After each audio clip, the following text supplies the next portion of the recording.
sa mga choreography nakita namin?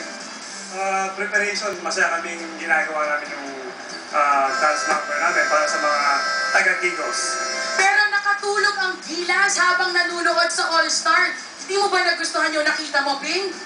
Mukhang kinapos si Aaron Santos ngayong taon na to eh. So, alam ko next time, next year, babawi yan.